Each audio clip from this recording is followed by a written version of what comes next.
ಅರಸೀಕೆರೆ ತಾಲೂಕಿನ ರಾಮನಹಳ್ಳಿಯ ಬಳಿ ಇರುವ ಇಂದಿರಾ ವಸತಿ ಶಾಲೆಯನ್ನು ಕೊರೋನಾ ಸೋಂಕಿತರ ಆರೈಕೆ ಕೇಂದ್ರವನ್ನಾಗಿ ಮಾಡಿದ್ದು ಮಾಡಾಳು ದೊಡ್ಡಮಟ್ಟಿ ಕುರ್ಕೆ ಬೂದಿಯಾಳು ವಿರಕ್ತ ಮಠದ ಶಶಿಶೇಖರ ಸಿದ್ದಬಸವ ಸ್ವಾಮಿಗಳು ಮತ್ತು ಮಾಡಾಳು ನಿರಂಜನ ಪೀಠದ ರುದ್ರಮುನಿ ಸ್ವಾಮಿಗಳು ಇಂದು ಕೊರೋನಾ ಶಂಕಿತರ ಆರೈಕೆಯ ಕೇಂದ್ರಕ್ಕೆ ಭೇಟಿ ನೀಡಿದರು.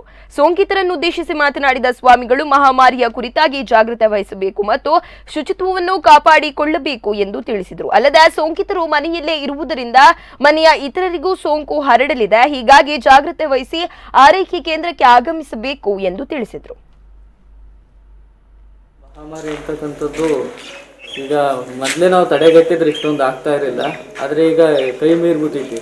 ಆದರೆ ಈಗ ಊರುಗಳಲ್ಲಿ ಇದ್ದು ಹರಡೋದಕ್ಕಿಂತ ಹಿಂಗೆ ಕ್ವಾರಂಟೈನ್ ಆಗೋದು ತುಂಬ ಮುಖ್ಯ. ಏಕೆಂದ್ರೆ ಈಗ ಇಲ್ಲಾದರೆ ಡಾಕ್ಟ್ರುಗಳು ಎಲ್ಲ ಇರ್ತಾರೆ, ಏನಾದರೂ ಒಂದು ಇದಾದರೆ ಚೆಕ್ ಮಾಡ್ಬೋದು. ಅದೇ ಮನೇಲಿದ್ದರೆ ಆ ಥರ ಆಗಲ್ಲ. ಮತ್ತು ಮನೇಲಿರೋರು ಎಲ್ಲರಿಗೂ ಸಹ ಹರಡುತ್ತೆ. ಮತ್ತು ಊರಲ್ಲಿ ಮನೇಲಿದ್ದರು ಮತ್ತು ಊರಲ್ಲೆಲ್ಲರೂ ಓಡಾಡಿದ್ರೆ ಎಲ್ಲರಿಗೂ ಹರಡುತ್ತೆ. ಅದಕ್ಕೋಸ್ಕರ ಇಲ್ಲಿ ಬಂದು ಎಲ್ಲರೂ ಸಹ ಕ್ವಾರಂಟೈನ್ ಆಗಿರಿ. ಯಾಕೆಂದರೆ ಇಲ್ಲಿ ಬಂದು ನೋಡಿದ ಮೇಲೆ ನಮಗೆ ಖುಷಿ ಆಯ್ತು. ಈಗ ಸ್ವಾಮೀಜಿಗಳು ನಾವು ಬಂದು ಎಲ್ಲ ಮಾತಾಡಿಸಿದ ಮೇಲೆ ಅವರು ತುಂಬ ಖುಷಿಯಾಗಿದ್ದಾರೆ.